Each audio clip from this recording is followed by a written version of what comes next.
Welcome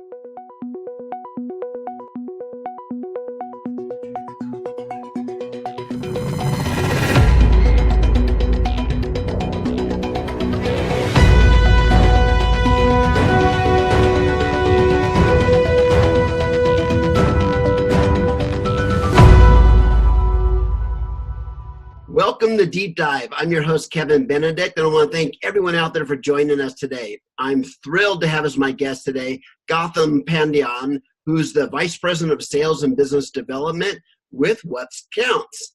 Thanks for joining us, Gautham. My pleasure to be here. Thanks, Kevin. So Gautham, thanks for joining us, and tell us a little bit about yourself. I'm a scientist turned software sales guy. Yeah. I used to, at one point, was doing breast cancer research, and that's a story for another day. And today I'm heavily involved with digital marketing technology, and I lead the sales and partnership team at WhatCounts.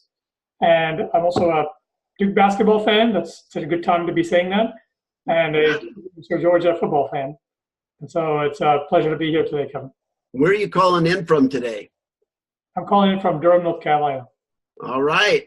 Well, again, thank you. So 3.5 years ago, you joined a company called Windsor Circle. Now, the name's different now. What happened?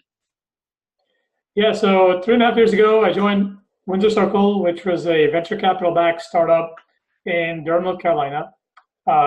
And last year, we were acquired after a successful ride in the market by a company called OSG, which is the parent company of WhatCounts. And so we've now since then rebranded as WhatCounts. So Windsor Circle, which people knew in the industry as the folks wearing green pants and doing innovative technology, are now part of an established brand, WhatCounts, and we're charging forward in our new adventure. All right. So what originally attracted you to Windsor Circle? So I've been in the software industry for a while, and I'd heard about Windsor Circle, and Windsor Circle rose to fame when the company won Google's first ever demo contest that they conducted around the world. And it was a venture capital-backed startup in the heart of downtown Durham, which is going through a bit of a renaissance. And so it was attracted to experience the VC-backed startup ride, jump into digital marketing technology, which is a market of quite great complexity and growth. Lots of interesting and exciting things going on there, as you know well. Yeah. And so an opportunity to learn all of that and have a big impact. Oh, that's terrific. So digital transformation is impacting all of our consumers as well as marketing departments and companies alike. How have you seen it, kind of change the landscape as a marketer? Digital transformed all of our lives. And in fact, the way we're doing this interview right now, we probably wouldn't have 10 years ago, I imagine. And so the first thing I could think of where I spend most of my time is in the retail market. Yeah. Typically working with folks in e-commerce as well. And so e-commerce, talk about an industry that's changed. I mean, 5 years ago, even 10 years ago, would you be thinking about buying furniture online, a mattress, or nowadays the top e-commerce category is apparel. So buying clothes like the nice bow tie that you have and shirts you have, like all that stuff is being bought online. In fact, I saw a ad the other day for Carvana where they're selling cars online now. So, I mean, there's this transformation and disruption happening in the digital market, especially in e-commerce. But outside of that too, the rise of devices everywhere, mobile devices has changed the game. Mm-hmm. So everyone's got the internet at their fingertips. They've got all kinds of technology available to them. So there's just a wider array of things that are happening. I bank on my phone right now, right? So there's just rather than go into the branch, there's online groceries you could order. So the convenience that's coming to the fingertips of consumers like you or me is just astounding compared to even 5 years ago. Oh, absolutely. And it probably changes the marketing strategies completely, because I know as soon as we get into digital interaction, we're all leaving what I call the digital exhaust. All of our activities creates this exhaust, or these digital footprints or fingerprints, whatever you want to say there. And all of that can be used as data to help marketers personalize things. So yeah, I mean, your job, my job, all of our jobs have totally changed with the massive volumes of data, hasn't it? There's just tons of data. In fact, we're drowning in data now. We had a problem earlier where how do you collect the right data, and now we have just too much of it. Yes. So now people are struggling with what do you do with all this data? How do you turn it into action? And I think everybody, I don't talk to any marketers that don't want to be data-driven marketers. I think we all do. And Yeah. the challenge is just the how and how to get your hands around it. I think as the data volume grows, it just gets harder and harder, I think. So Gautham, talk to us about the value proposition that WhatCounts is bringing to the market now. So WhatCounts is focused on helping brands deliver one-to-one personalized, unique experiences for their customers through digital marketing. And ultimately that delights your customer because it helps them feel that you get them, that you're acting like a concierge for them. And we do that through a few different technologies that we have, such as a personalization technology platform, an email marketing, enterprise-ready email marketing platform, and an in-house agency that serves clients like Costco, divisions of Avon, L'Oreal, folks at Forever 21, and a variety of companies that we support. And so we are helping them all drive one-to-one personalized marketing, leveraging all that large volume of data that is growing in their hands. So what do you mean, Gautham, when you say one-to-one personalization? Tell me how you define that. Sure. So I'm sure you're on email lists where you get a variety of emails from brands that you bought from. Yep. A lot of them probably tell you about everything under the kitchen sink that they have to offer, hoping that one of them will stick. And I'm talking about the opposite of that, where there's a lot that you've told the brand that you bought from about what you care about. And for example, if you're buying, let's take pet food for your dog from one of the pet vendors out there, right? Well, based on what products you bought, how often you bought them, we could infer things like when you're likely to run out. When should you be restocking? If you've got a big dog, you get sooner. If it's a small dog, maybe it's less often. If you bought a large quantity, that makes a difference. So all of that data is essentially telling a story about when I should be reaching out to you with what kind of message. And I can be very targeted about that. So I'm reminding you about the fact that your big dog is running out of food and it's time to get that dog some more food. And by the way, you bought this item last time, so would you like to reorder that? And by the way, if you don't, here's some other choices that you might like based on what you chose before. So that type of messaging is very focused. It shows that the brand understands the customer. It understands like that part of their journey. That's one example and use case. There could be a variety of other ones. And so the general idea is more of that kind of messaging that goes between the brand and its customers, the more relevant it is. And that's what consumers are asking for. They're asking for relevancy in a world where they're getting just way too many email messages, way too many ads around the web. We've all started kind of tuning out and filtering those things out. So how do you rise to the top? You rise to the top by being timely, by being contextual, and making sure when someone's thinking about your brand, you're there like at the right moment. So how important is personalization to a marketing strategy today? And so that's part one of the question. Part two is, how important is personalization to your actual customers? It's critical.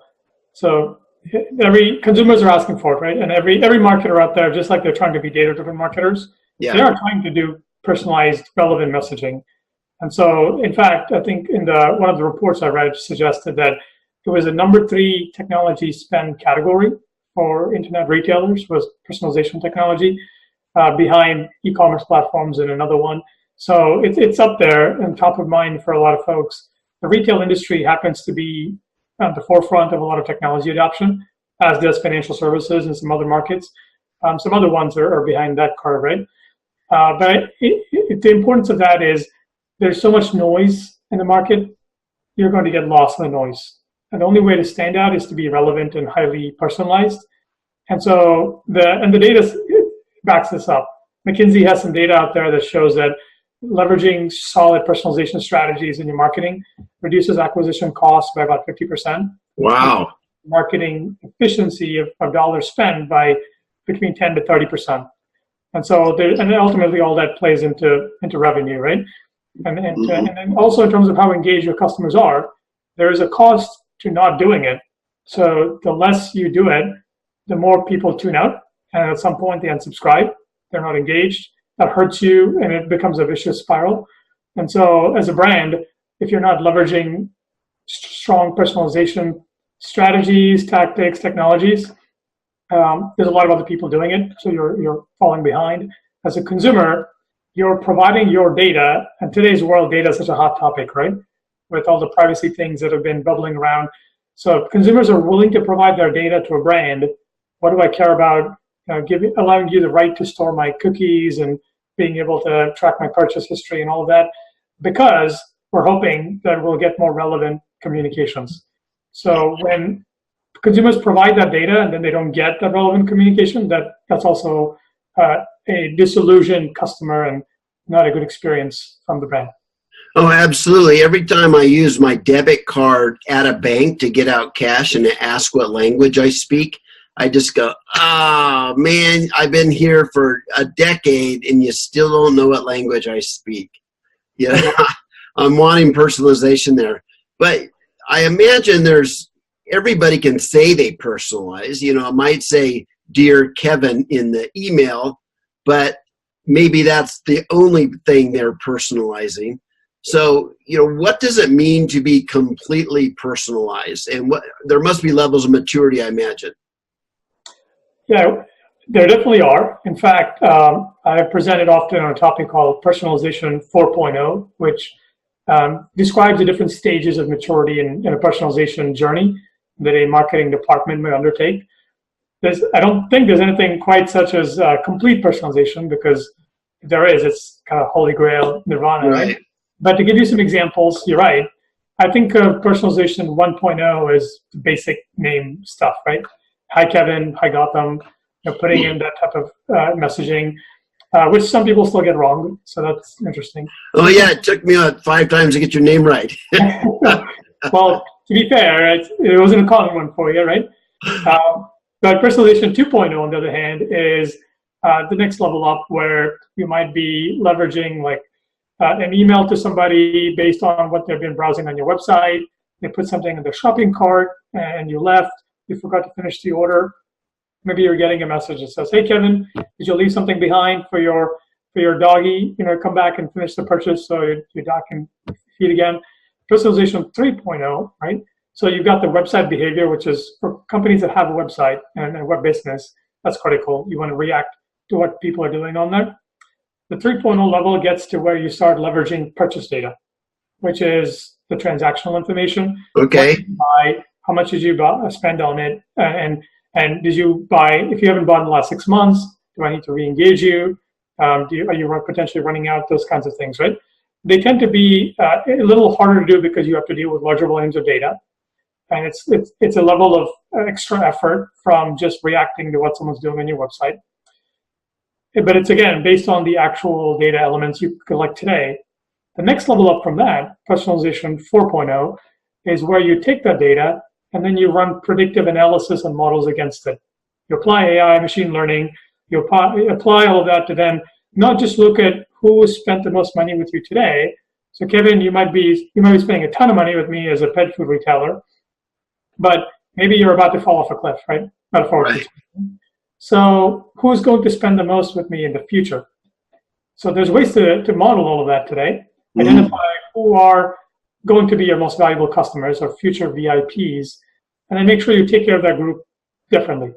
You provide special tender love and care, and so that's another whole level of personalization that involves data science, and it's not something that everybody can do that easily. A lot of large companies do have data science teams, but sometimes the time it takes for them to develop a new model, analyze it, bring it to market, deploy it, see how it worked, and then feed it back into iterations. That's a long stretch of things for them to do. So that's where sometimes people get lost inside of their organization. So it's something that I'd say a small fraction of marketers are doing well today. Certainly there's a lot of potential to grow there. And then there's probably personalization 5.0 and 6.0 and other things that I haven't even thought about quite yet, where technology starts to read our minds and who knows where we go from there. Oh, yeah. So I am always reading about inference models or patterns where if you do these kind of behaviors that, the inference is that you're going to do something else. For example, I read about a study that looked at your Netflix viewing list, and they could quite accurately predict your voting habits, even just Wow. based on what shows you're watching. And I was like, oh, that's interesting. So does your company use any kind of patterns that will match up and say, you know what, the behaviors I'm looking at, the evidence I'm looking at is inferring that something's going to happen or this person's this kind of a customer? Yeah, it's a good question. It kind of parlays into the idea of like first-party data and third-party data. Yeah. There are companies that focus in being able to track your behavior across different properties on the web, across different data co-ops where they might pull information. There's a lot of murkiness around that, generally about the sensitivity around. Oh, yeah. There's also, I question a little bit of the efficacy of it too, because Oh, yeah. third-party data, it's not, a consumer didn't give you the permission to do so specifically, right? And so there's issues around all that. But I think there are things you can do even with the first-party data.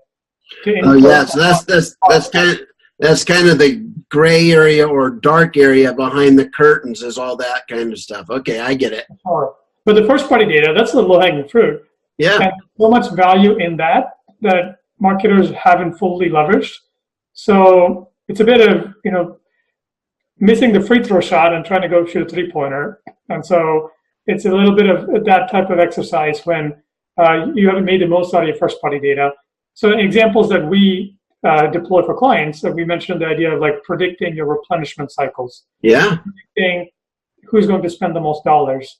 Or for example, if I bought a sweater online and sent it to you, being able to detect that was a gift purchase.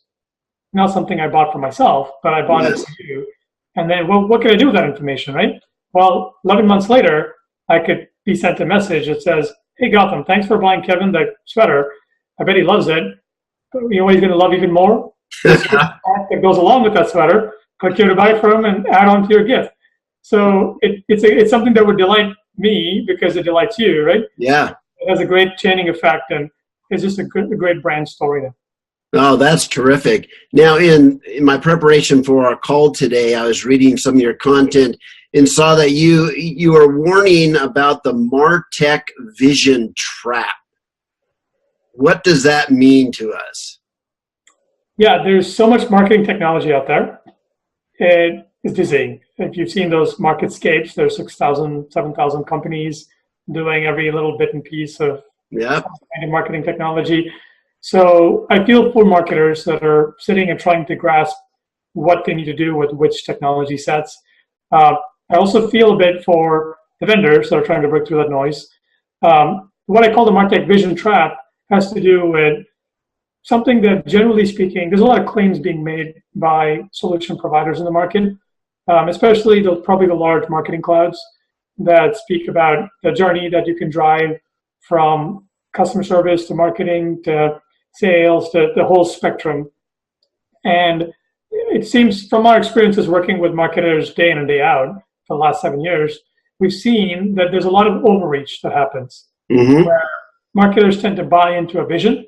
Hey, that sounds fantastic. I'd love to have a journey that goes from here to here to here and then seamlessly comes back and scratches my back along the way. But the trade-off is sometimes you get so lost in that big vision. Some of the basic block and tackle, simple things, the wins that could be achieved along the way are lost. And so we see that happen quite a bit. So we coined this term called the MarTech vision trap. It has to do really with describing a problem with adoption. So a lot of people, especially marketers, buy into this vision. 6 months later, they find they're not as far along as they hope to be. And typically that involves either because the data stuff has been harder, integrations have been harder, maybe adoption has been poorer than they hoped because of maybe it's training, maybe it's technology sets. There's a lot of reasons for it. But in general, there's a lot of folks that don't end up achieving kind of where the vision they wanted to achieve. In fact, I almost draw a graph here, and I'll show you this quick little picture. Yeah. It's like an X and Y axis, right? Yeah. So this axis is features and functions. So the more features and functions the system has, there's more risk and less adoption on this side. Yeah.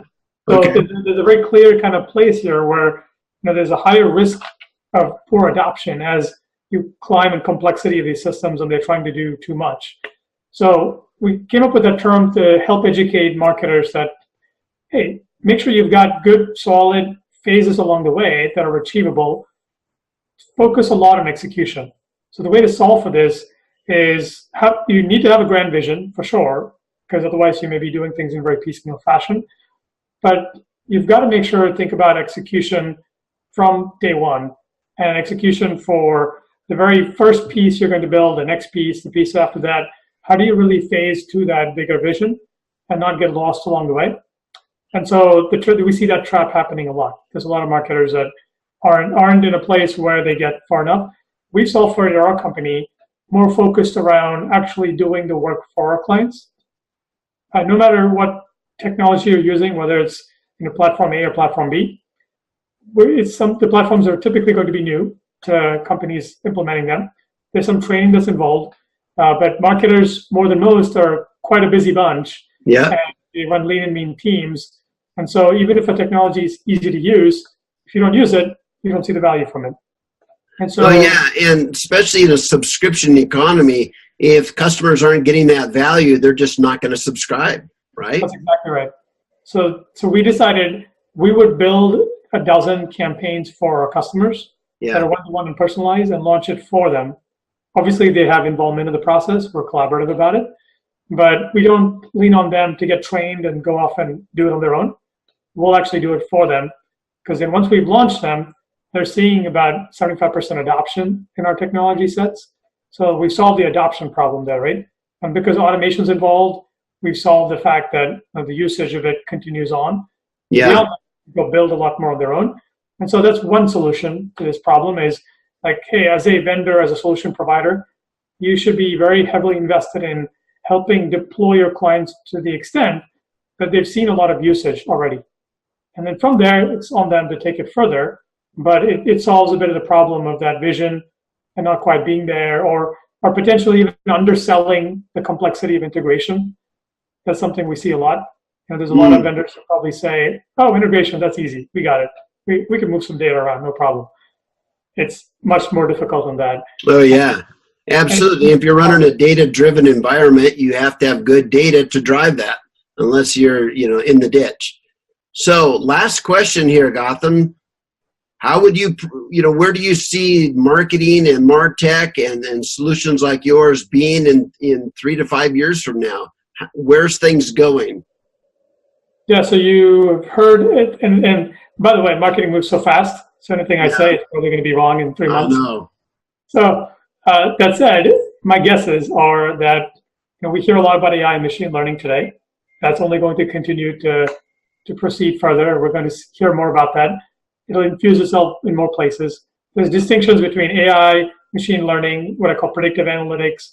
All those things are different. There's some black box involved with AI. Yeah. What degree that's really been adopted in the mainstream, we'll see. I think my guess is it's sort of partially adopted in marketing technology, maybe kind of 50% saturation. Yeah. Experiential marketing, I see that as becoming a big thing in that time period.